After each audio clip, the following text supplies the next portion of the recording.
অবনীন্দ্রনাথ ঠাকুরের যে বাড়ি, সে বাড়ি ভেঙে ফেলা হয়েছে। গত রবিবার 1 জুন এই বাড়িটিকে সম্পূর্ণভাবে ধূলিসাৎ করা হয়েছে।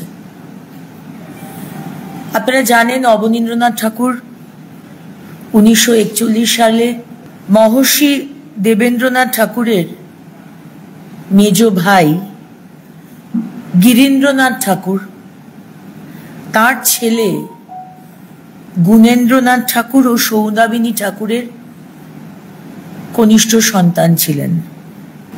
এই বাড়িটি তার ছেলে 1 বিঘে জমির ওপর বানিয়েছিল এবং এই বাড়িটিতে অবনীন্দ্রনাথ ঠাকুর বহুদিন এসে থেকেছিলেন।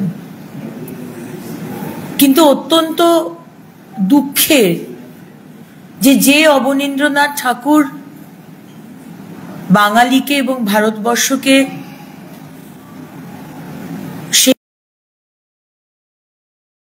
এই ভারত মাতার যে চিত্র সেটি তিনি দিয়েছিলেন এবং তিনি যে এক বিখ্যাত চিত্রশিল্পী ছিলেন শুধু তাই নয়, তিনি একজন বিখ্যাত সাহিত্যিকও ছিলেন। প্রত্যেক বাঙালি বাড়ির ছেলেমেয়েরা আমরা ছোটবেলা থেকে আমরা ক্ষীরের পুতুল, রাজকাহিনী, এরকম বহু কালজয়ী তার লেখা পড়ে আমরা বড় হয়েছি। আজকে এই যে জমি এবং এই যে বাড়ি,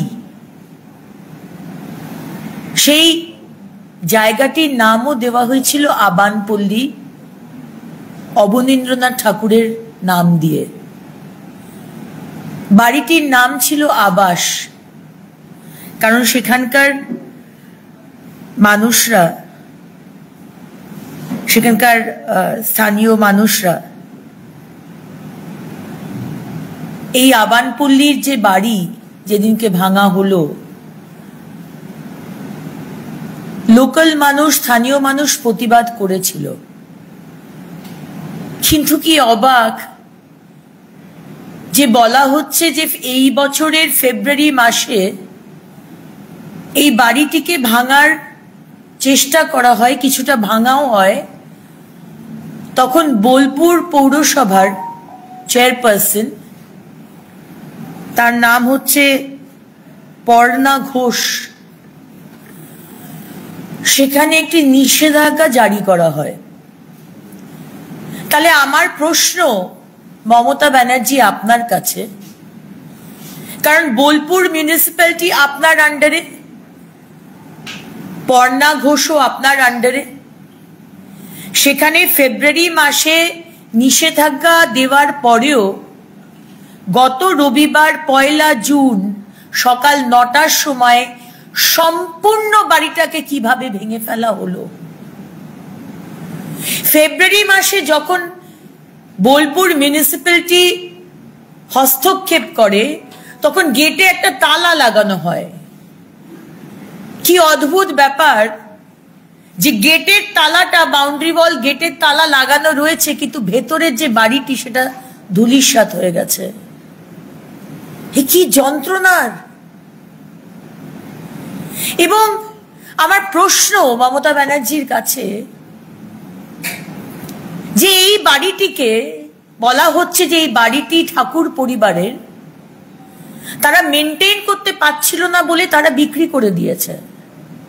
তাহলে মুখ্যমন্ত্রী আপনার কাছে আমার প্রশ্ন, আজকে হেরিটেজ ডিপার্টমেন্ট বা ট্যুরিজম ডিপার্টমেন্ট তারা কি করছে? আপনার দপ্তর, আপনার এই ট্যুরিজম বা হেরিটেজ ডিপার্টমেন্ট কেন এই বাড়িটিকে আপনাদের সরকারের হেরিটেজ ডিপার্টমেন্টের আন্ডারে নেননি?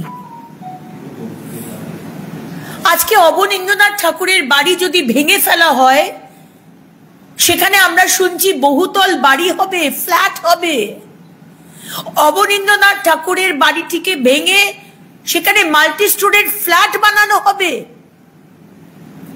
সেখানে জমি মাফিয়া, জমি হাঙররা তারা মিলে এই চক্রান্ত করে ভেঙেছে, আর আপনারা কিছু জানেন না, এটা আমাদের বলতে চান?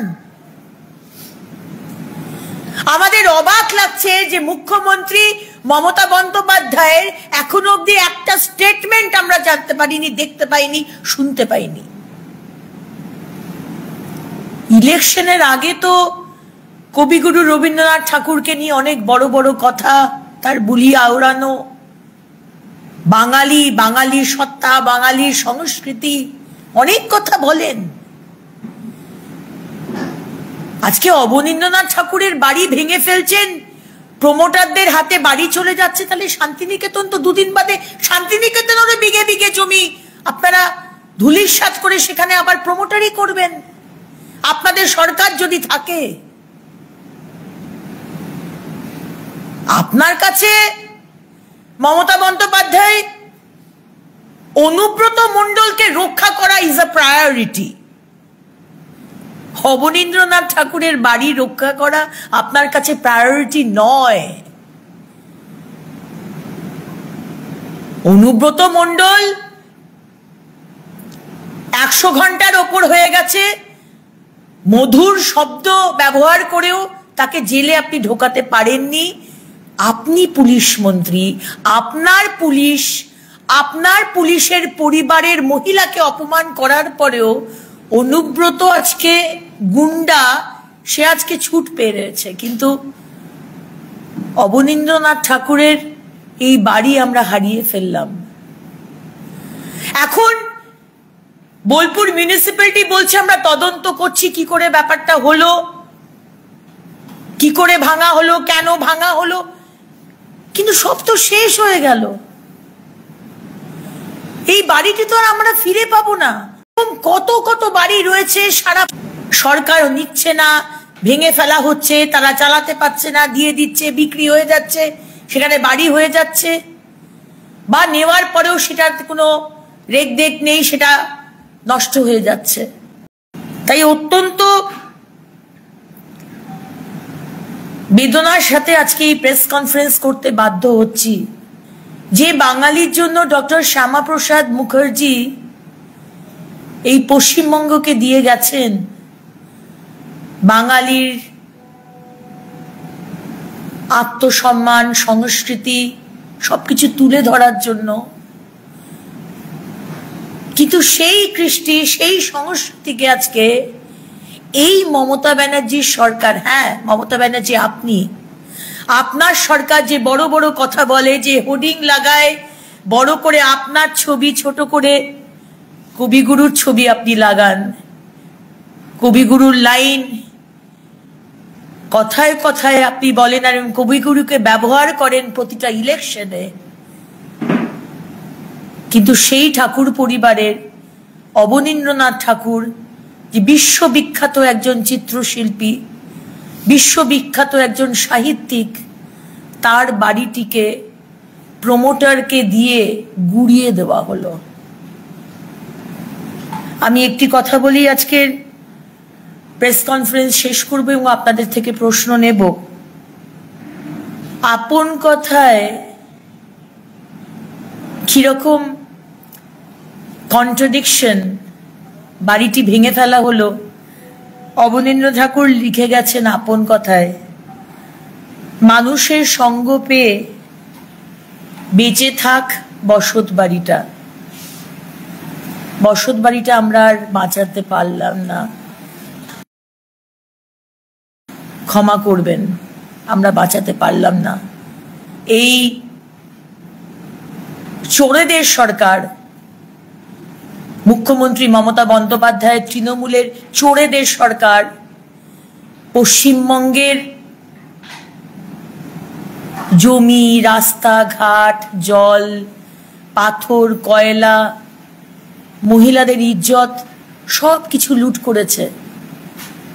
কিন্তু যে কবিগুরু রবীন্দ্রনাথ ঠাকুর এবং ঠাকুর পরিবারকে নিয়ে স্বামীজি, নেতাজি, ঈশ্বরচন্দ্র বিদ্যাসাগর, এই নিয়ে আমরা বড় হয়েছি, আমাদের কাছে শিক্ষাই সব, সেই অবনীন্দ্রনাথ ঠাকুরের বাড়িটা আজকে মাল্টি স্টোরেড বিল্ডিং হবে শান্তিনিকেতনের মধ্যে। আপনি এত পাওয়ারফুল মুখ্যমন্ত্রী, আপনি চাইলে এটা রোখা যেত, আপনার এখানে সায় আছে, তাই জন্যই আপনি এখনো অব্দি একটা স্টেটমেন্ট দেননি। এটুকুই আমাদের বলার ছিল।